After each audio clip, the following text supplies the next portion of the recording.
That was an incredible open by me. Really passionate, hit all the points, all that stuff. Anyway, let me tell you about the great people that present the Farzy Show at Destination Retirement, destinationretirement.com. My man, Mike Seibert.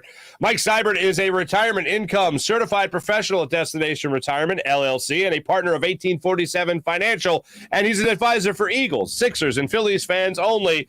Maybe next year he'll be a Flyers fan as well. When it comes to long-term savings, why are you giving up the current enjoyment of your income? When it comes to long-term savings, you need to make sure that you have income streams in retirement. It only makes sense then to understand how retirement income streams work so that you can direct savings in ways that give you the highest quality income when you retire. Think of it like climbing a mountain. Is the objective just to climb a mountain and then get to the top of the mountain, or is the objective get to the top and then safely back down the mountain? Going up the mountain is your accumulation phase. Going back down the mountain is your distribution phase. Oh, that's what you got to do, ladies and gentlemen. These are the two different phases of your financial life. Each should be addressed separately. This month, let's talk about college planning. We all know that college is expensive, and have you ever thought about this, how it'll affect your retirement stream?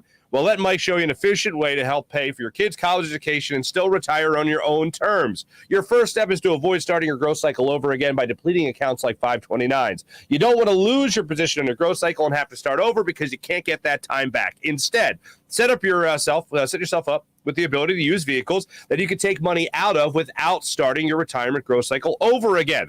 Find out how your annual retirement savings can help your college savings and how your annual college savings can help your retirement savings. Mike will set up your own portal and retirement analyzer. Then, you know what he'll do? He'll use the software to help you navigate through your different phases of your financial life.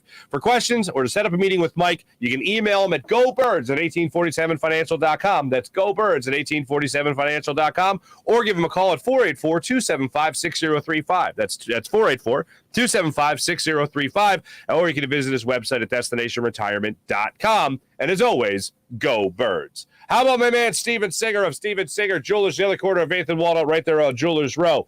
Folks, for over 40 years, Philadelphia has been trusting the man that is in the love business, Steven Singer of Steven Singer Jewelers. Right there at the other corner of 8th and Walnut, or online at IHateStevenSinger.com. Steven's going to make you feel like family when you walk into that place. You know how he's going to do that? Well, first off, kindness, courtesy, feeling special because someone's paying you direct attention, and he's also going to give you the perfect price. Now, what's the perfect price? You walk into another jeweler, they mark things way up just to mark it down, a couple of $100, make you feel like you won something. At Steven Singer, everything's already marked down so that you're getting everything at the perfect price. You don't have to worry about haggling or negotiating, whether or not the person next to you is getting a better deal. Everybody's getting the same deal because everybody's getting that perfect price at Steven Singer Jewelers. Steven Singer Jewelers, one place, one price, the perfect price every single day. Online at IHateStevenSinger.com.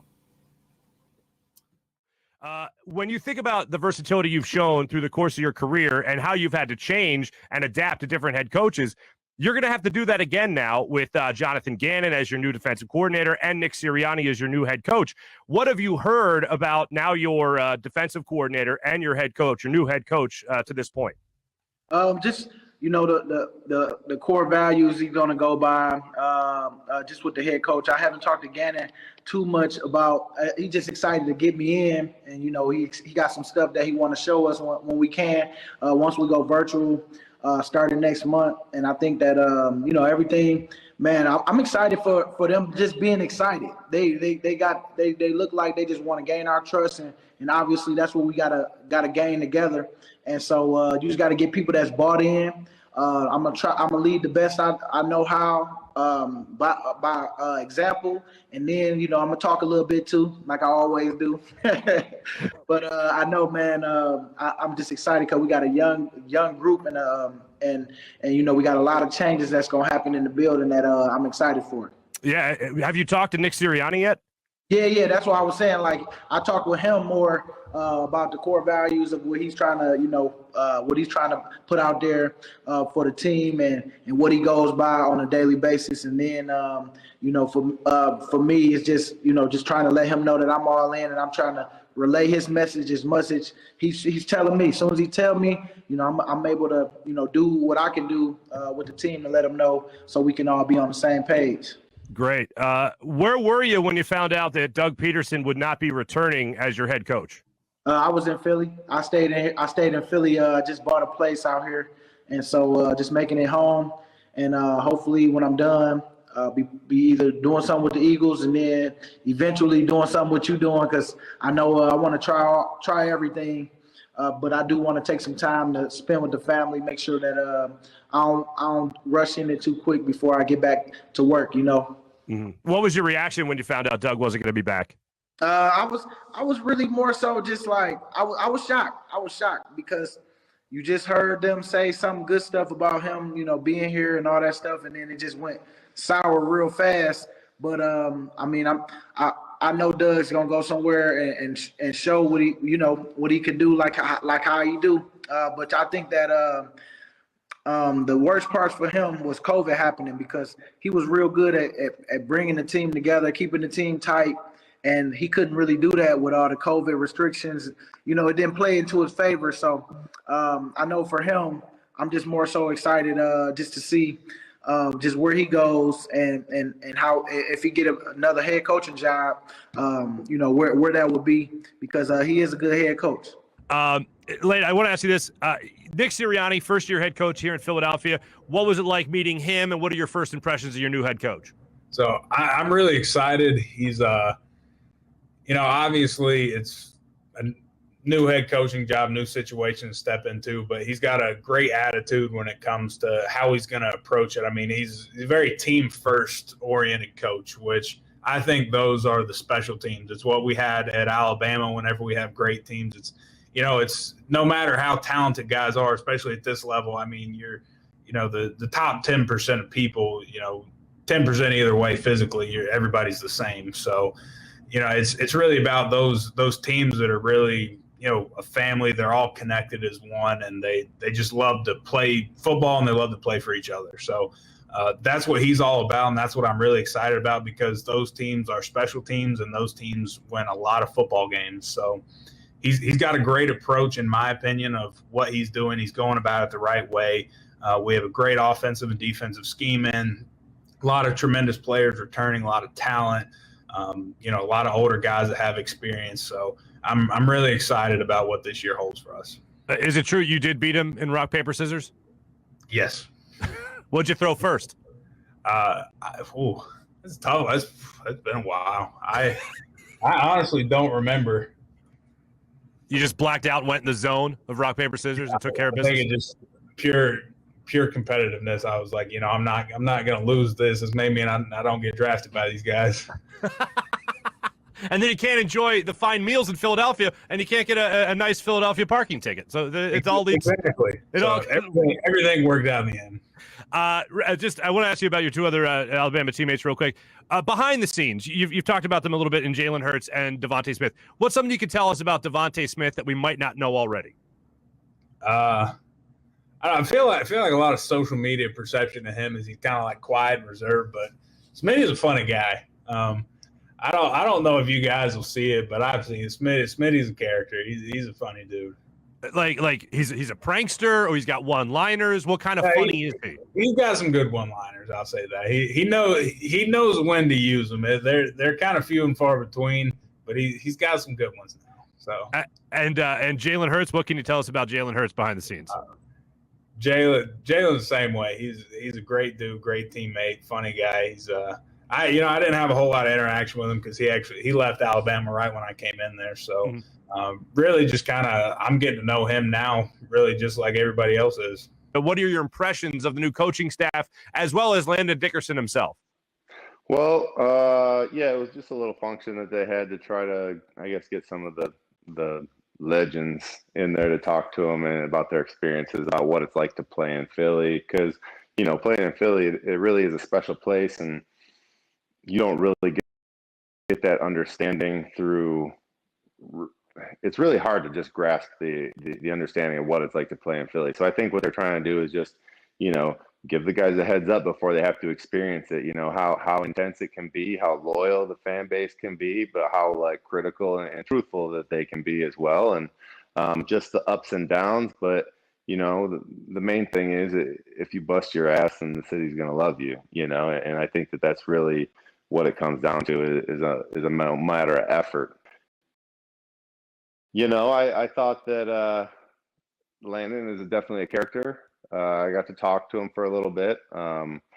talked to a couple of the young guys, and they just picked my brain about playing different positions and stuff like that, because obviously that's, I guess, what I'm known. Jack of all, master of none, right? Yeah. But it was good to hear them. They seemed, to be receptive to, what I had to say, and they're big kids. I'm looking forward to seeing them out there. A lot of fun this year. The coaching staff is very energetic, very young. They seem like they're creating a nice atmosphere up there, and it's exciting. I try to keep my finger on the pulse and get my foot in the door up there and pop in and see what's going on whenever I can. And it was a good trip, the most recent one. It's positive. What was Nick Sirianni like with the alumni? Or I'm sorry, the legends. Yeah, I don't know why they give us that tag, but Sirianni was cool. I mean, he was very welcoming. Let us know that he's very happy and thankful for us to come and share a message with the kids, and then also just wanted to let us know as as alumni and stuff that he'd love to have us around and just be around the facility, and he thinks that's important for the organization and for the young kids and just the culture to be able to carry it over from year to year. Franchise to franchise, I mean, decade to decade, generation, stuff like that. That's awesome. And definitely important, and obviously something that Eagles fans would love to hear. When it comes to Landon Dickerson, he was on this show a couple of weeks ago, and I asked him the question I think we ask every offensive lineman that's where do you like to play? If it was up to you, where do you want to play? Where would you play? He said, hey, I just want to play, which is the perfect answer for any rookie to give at any point. But do you believe that everybody, and did you have a position on the offensive line that you particularly liked playing?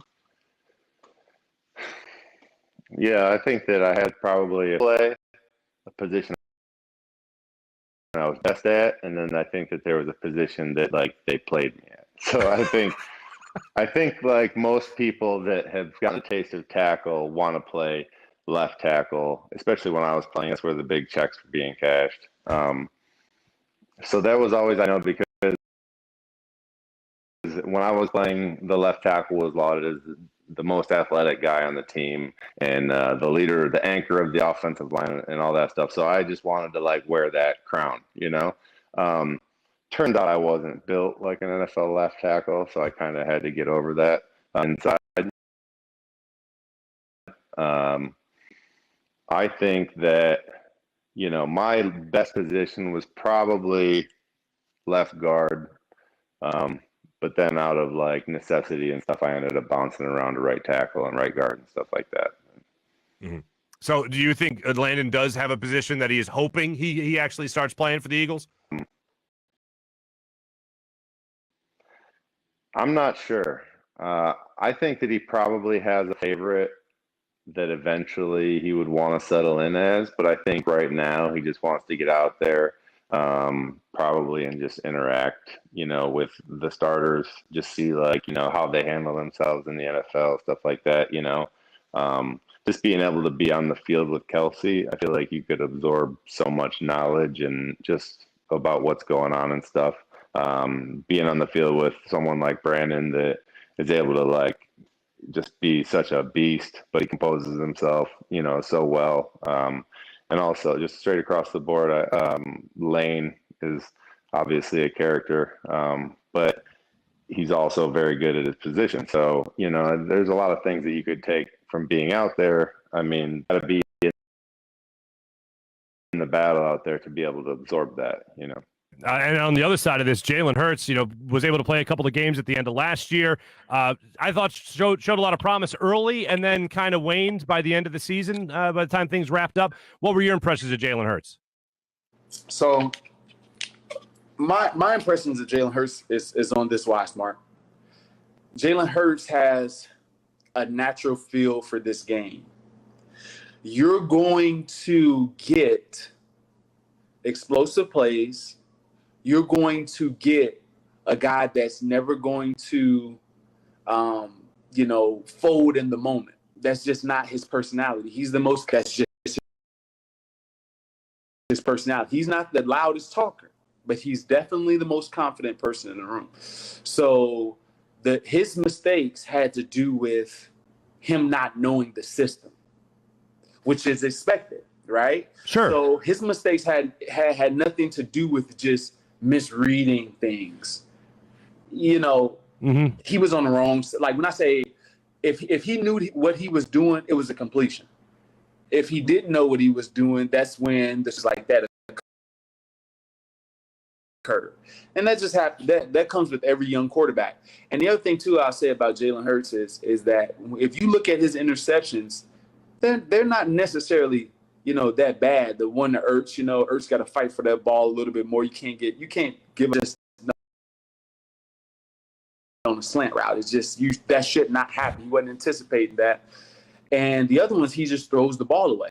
So his completion percentage was down. If you don't have anybody to throw the ball to, or you don't know the offense, instead of putting it in harm's way a lot, you just throw the ball away. And so I respected that a bunch, actually. Yeah, and one of the things I like from Jalen Hurts, if I don't know the play, about him. It's been a couple of weeks with Nick Sirianni, a couple of months actually with Nick Sirianni. How do you think he's doing so far as the new head coach? How is he relating to the locker room?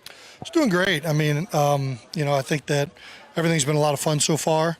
You know, obviously we've only been out there in shorts and T-shirts, but the energy's there. There's a lot of good enthusiasm in the building.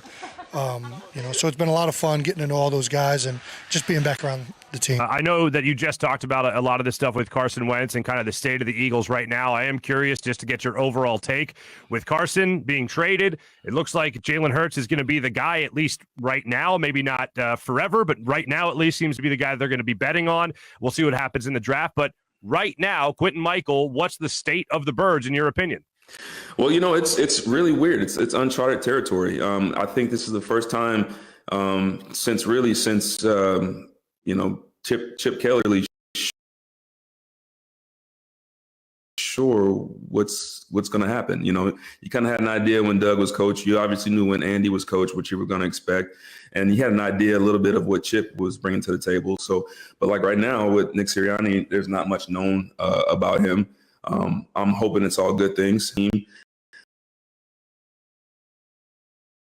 And it's gonna be a different road for us Eagle fans. So it's actually a good time for guys like us that want to talk about it and figure out where we're headed. But as a fan, it's like, okay, I don't know where we're going, man. I don't know. So, but yeah, with Carson, you know, it kind of had to happen at this point for both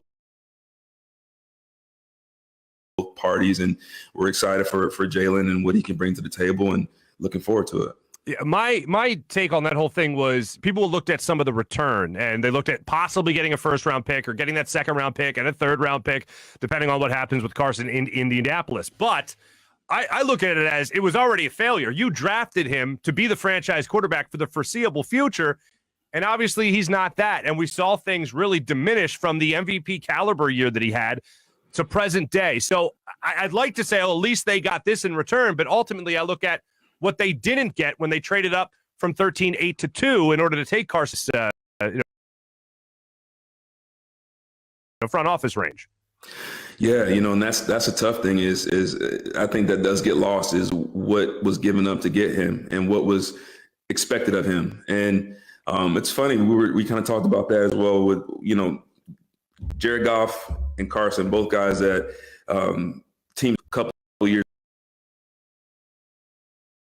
later, you know, less than 5 years later, they're on different teams. So, or less than 6 years later, they're on different teams. So, it's really it's unfortunate because I do think that Carson, he's still going to be a very good player. I just don't think that it was the right fit here in the city, and it obviously quickly soured over the last year. And you know, there's multiple reasons why, and it's unfortunate. But I do think that the Eagles, in the end, they did the best that they could by trading him and putting him in a situation where for him it's gonna work out for him, and if that does, it works out better for us. So, you know, more. I wish him a lot of luck, and I think he's going to do just fine in Indy. When you said that there's a lot of holes here to fill in Philadelphia, it sounds like we're going to be set for a bit of a retooling, at least, probably a rebuilding. How long do you think that'll take? Any idea? No clue. Ballpark it for me. I'm hoping somewhere around 3 years, we'll start to see a turnaround. And I think the biggest way to do that is to start by getting solid draft picks and then sprinkling in some good vets here, some free agent signings, and making sure that we're surrounding Jalen Hurts. If you're going to build on one side of the ball, if it's going to be on the offense or if it's going to be on defense, one thing you have to do is if you're building around Jalen Hurts, you got to get him some weapons and you got to get him some protection. All right. So if that's the case where that's how we're going, let's go all in, and defense will have to catch up eventually. But I think if your move is to keep Jalen and to move him into that spot, you have to surround him with some weapons and let's make sure that he's able to lead this team. Absolutely. And Quentin, when I'm looking at everything that's gone on with Jalen Hurts over this past year and the small sample size, I hate to go with I don't know, and I hate to go with we'll see. But how confident are you that he can be the guy at least this year and then prove that he can be a franchise guy going forward? Yeah, I have a ton of confidence in him, and I just and really I don't know the guy personally, but just seeing his story and seeing what he's been through, the ups and downs of his career, and even now, I mean, he's still in battle. He's still dealing with, quote unquote QB controversy and stuff. And the guy just keeps fighting. And that's, especially in this city, that's something that you want. You want a guy that's going to put the team on his back, that's going to say, you know what, no matter what happens in this game, I'm going to go out there and give my team the best shot to win. And he's got the right mentality. Obviously, he's not there yet. He's still young. But if you can get a couple players here and there, you get a couple linemen, I mean, he's not going to be drop back, Tom Brady type quarterback. He's going to be able to use his feet. So, just let's give him a little bit of time. Let's build some weapons, give him some weapons, and let's see where it goes. Exactly. So I want to move on and talk some football with you. First, you have played for a series of first-year head coaches. Here in Philadelphia, Chip Kelly was a first-time NFL head coach, obviously coached in college. Doug Peterson here in Philadelphia, I believe Sean McVay as well. Gary Kubiak was young in his years, new in his years, I should say, coaching in a new setting with a new head coach. Is it at the front of your mind to adapt to whatever the coach is looking to do with the lineup? Yeah, I think you're exactly right. Like, there's an opportunity for first-year head coaches because, everybody's ready to listen. You know what I mean? People are excited. A head coach has to kind of bring that excitement, which the coaches I've played for did a great job of doing that. But I've always thought that, people kind of are worried about first-year head coaches. But there's also an opportunity there where, players are excited and it's kind of a clean slate in some ways for everybody. And so you're not going to be judged on what maybe you did in the past. You're going to be judged on what you do every single day moving forward. And so that's an opportunity for teams and first-year head coaches to kind of set things right, so to speak. Mm-hmm. Connor Barwin joining the show here on the Zados Investments guest line. Connor, I know you're working for the team now. You're working for the team in the front office, so I know you can't give me game plan or anything like that. But what has jumped out to you in your early impressions of Nick Sirianni? Yeah, you're exactly right. Thank you for saying that. I can't really get into too much, but I will say, I'm super excited about Nick and the staff he's brought in. I mean, I think as a head coach, you've got to know the X's and O's, which that's been clear. I've seen that since being around here. You've got to love the work. I think these guys are working their tails off every day. I'm up here with them. And then there's just, there's good, new, young energy. Everybody's excited. I'm excited. Nick has a lot of energy about him. The staff has a lot of energy. So there's just a lot of excitement around the building, and we're excited to get started. We had Brandon Graham on last week, and he's just a fun guy to talk to. That energy never leaves him. And you were here, obviously, playing with him. You were both asked to be linebackers and then back to DN, and it was moving all over the place. When you see a guy like Brandon Graham still hold on to that type of energy, what do you think? Well, I think BG is a lesson for all of us, or a reminder for all of us what just, having a positive attitude can do for your life. I mean, he early in his career, he had ups and downs. Later in his career, he's had ups and downs like we all do. But, he has such a positive attitude that it's made a difference for him. People love him around this building. I love playing for him. I love working with him now. And I think it helps him compete at a high level, even as he gets older in his career. Mm-hmm. And Zach, obviously in Philadelphia right now, we're going through this transition. And I know a big question here in Philly has been about Jalen Hurts. Is he Mr. Right or Mr. Right now? Is he the franchise guy going forward? In your time with Jalen Hurts as the quarterback of the Philadelphia Eagles, who do you think we have here in Philadelphia as a quarterback in Jalen Hurts? I mean, obviously, I'm not the one making the decisions, but the one thing I'll say about Jalen is that he works his butt off. I mean, that's something that always resonated with me, just the way he was always willing to put in work. Whenever I wanted to work out or train, he was right there with me. And so I don't know what the future holds, but the one thing I always respected about Jalen was his ability to work and his work ethic, because he wants to be great. And at the end of the day, I could respect that as a player. How about that groundbreaking outside? Yeah. I would love to say that it's just the beginning, but this thing started a long, long time ago. The assets that the Ertzes have been to Philadelphia, there's not enough adjectives in our language to describe how great they have been to our community and how much they want to make sure this city keeps on progressing to reach its full potential. And this place right here, House of Hope, is only going to make Philadelphia more of a home to so many people in our community. So give it up for that. We come up in a generation, if you understand this culture, that says that you need to make it in the hood so that you can leave the hood. We changed that narrative. We said we want you to be in the hood, get trained up in the hood. If you need to leave for a short time, but we want you to come back to the hood to transform this place. That's what this thing is about. That's what the buy-in is. This is the heart of the city, and I believe until we heal, then the rest of the city is not going to heal. Until we begin to take care and address some of the ills in this community, nothing's going to happen. Everything starts from the heart and it radiates outward. So I am honored and pleased and grateful for this opportunity for us to move forward and for the real work to begin. And when we got here, they said, hey, we have this building, we have this vision. They had the energy, they had everything, but they said, we don't really know how to take those next steps with the city and the permitting and pretty much all of that stuff. And we said, hey, this is what we do for a living. We would love to take our skill, our knowledge, and really give back to the city that we build in, the city we live in, and the city that we love. So. We always talked about this. And I would sit in these meetings and they would say, Leo, what is your goal for Team Hotel? And I would always say, we need a resource center. We need a one-stop shop.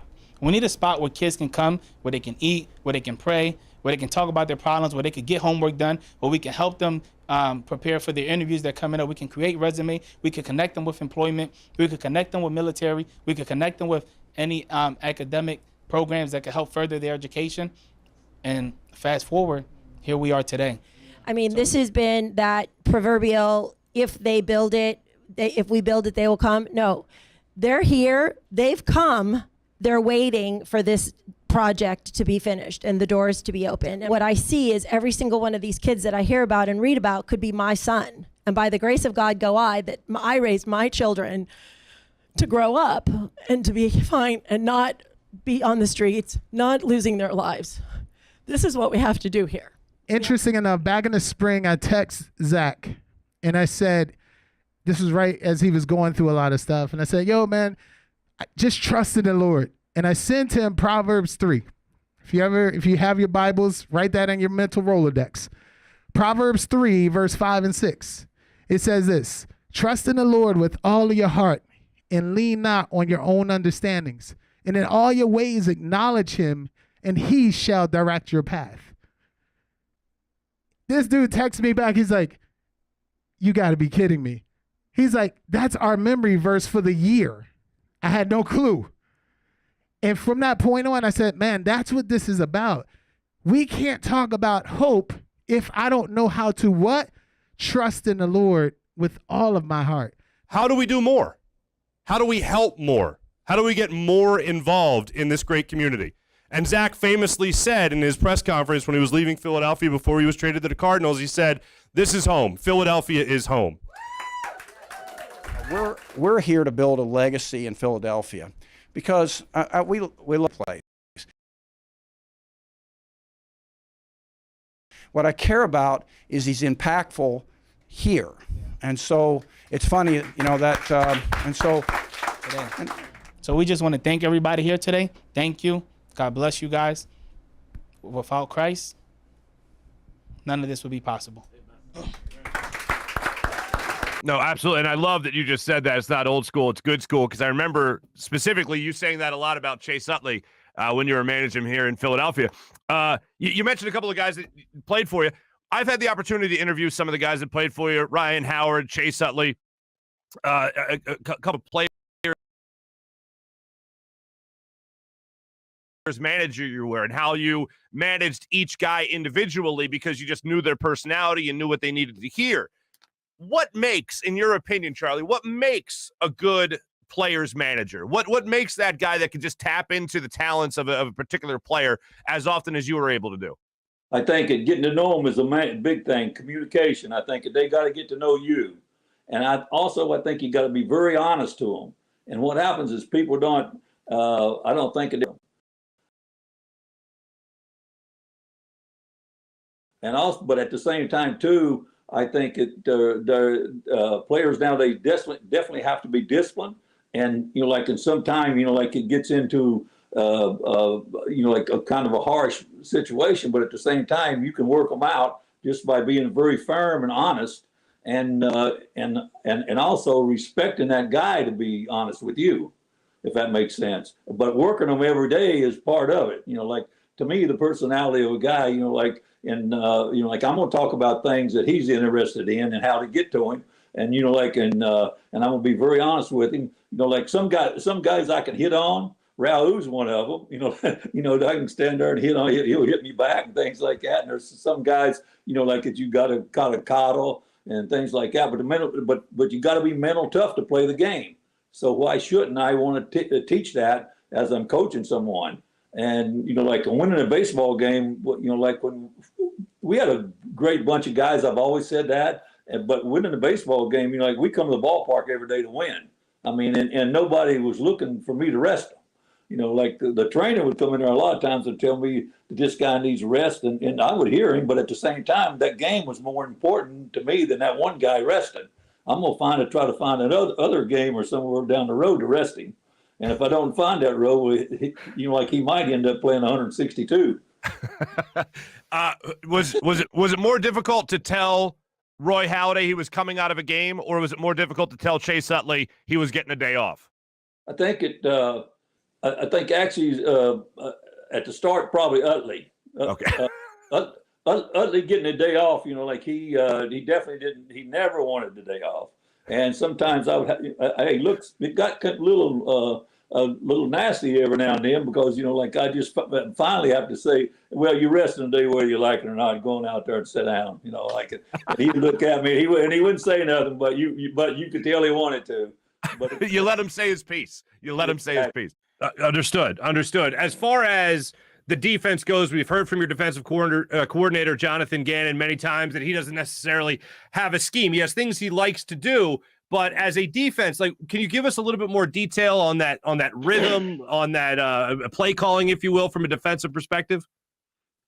Well, from a philosophy standpoint, the defense is geared around, taking away or limiting, explosive plays, down the field. Strategically, it's a great idea because too many of those explosive plays lead to, touchdowns, as you would say. So, just trying to limit those and, make the offense, kind of earn it, in that aspect. So, I mean, when you really look at it, it's very like genius when you look at it.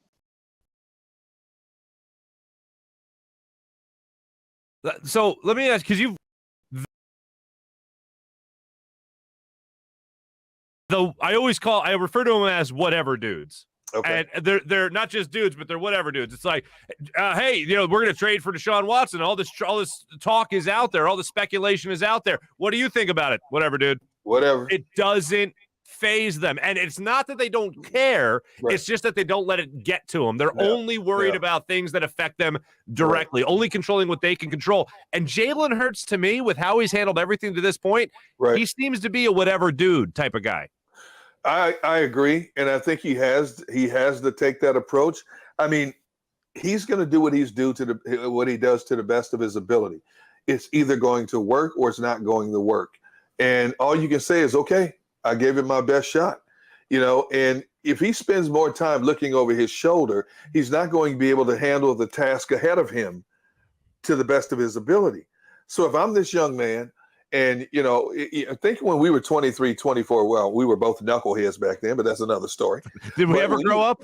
I haven't. My family still asks me, what is wrong with you?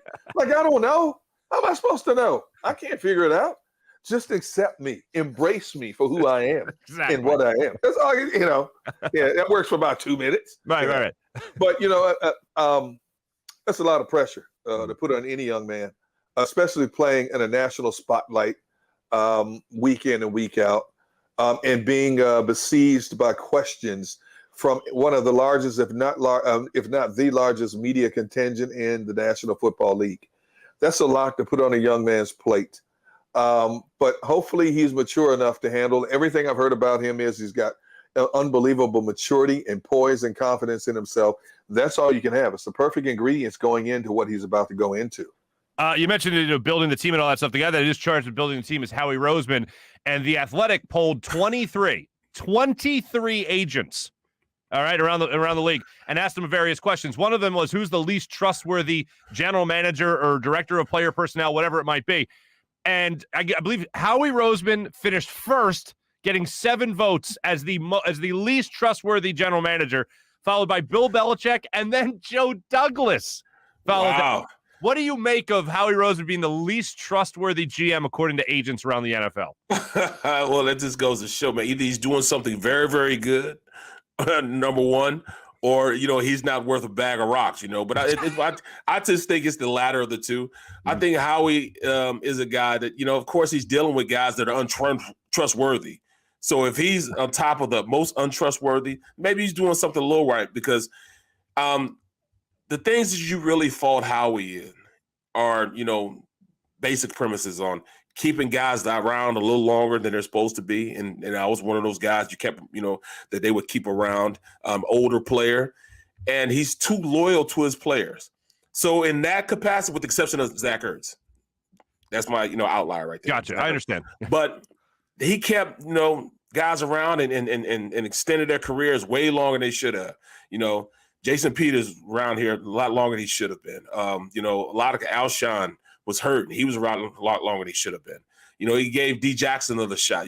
Those are older players that guys are like, why are you signing him back? Well, he's loyal to those guys, so he brought them back, So in that capacity, he's great from a player's point of view. He brought in Alshon when he was the best free agent wide receiver in the league.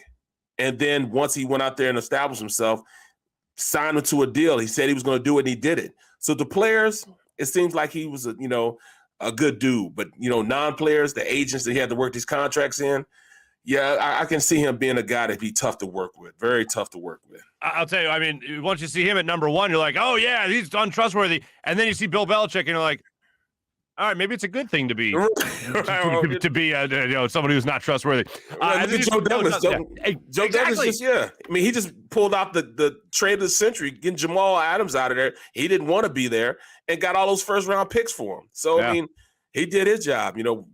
We got Carson out of here. They got a song and a dance for him, but it might come up to be a first round pick for him. So at the end of the day, Howie is just like any other GM. You know what I mean? You just said the name again, by the way. That's 3-time Carson, man. You just said it. Dude, it almost came up, bro. It almost came up. I had to stop myself, man.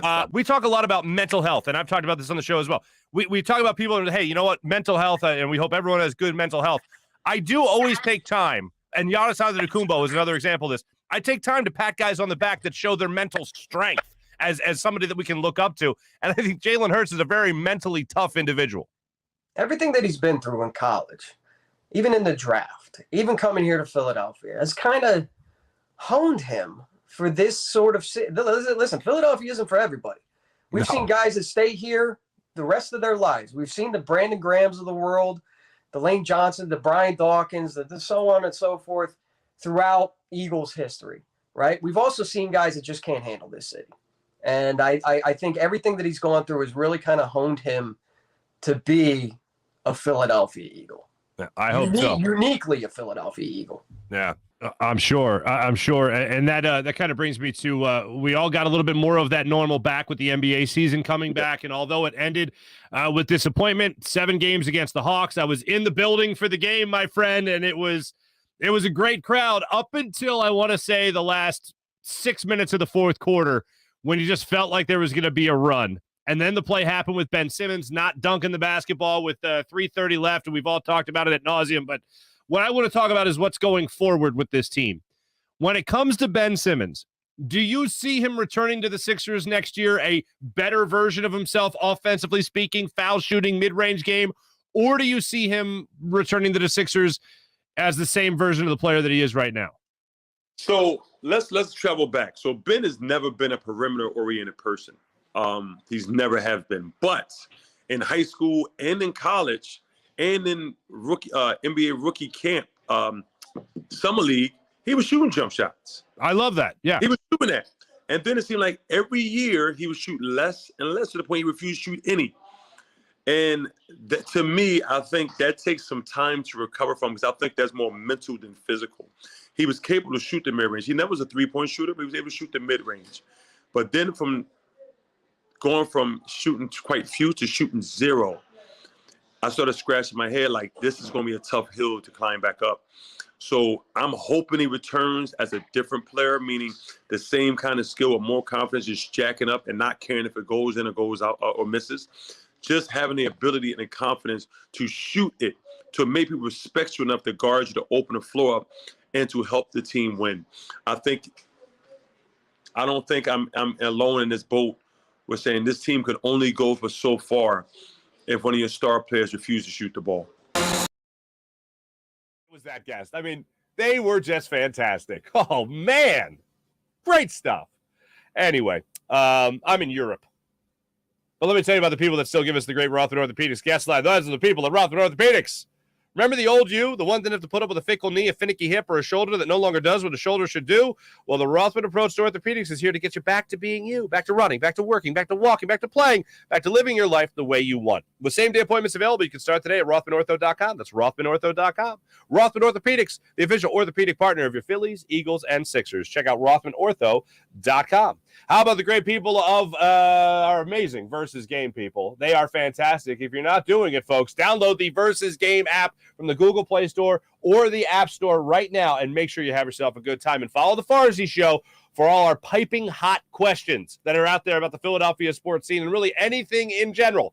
Download the app right now. Make sure you follow Farzy Show and see what question we have out there, and you can win yourself some money. It's always binary. It's always this or that. It's always yes or no. Very simple to follow along, and there's always a fine video on there as well of me asking the question. So if you miss me, there I am, right there in the Versus Game app, and you can have yourself a good time. Download the Versus Game app to your phone right now and let the games begin, ladies and gentlemen. And how about this?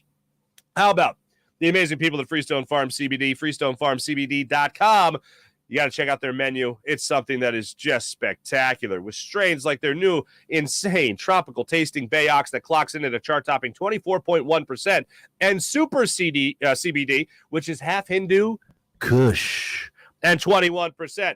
These genetics, they're just off the charts, ladies and gentlemen. They grow their premium hemp flower in the Garden State with all organic inputs and IPM. There's absolutely nothing synthetic from farm to jar.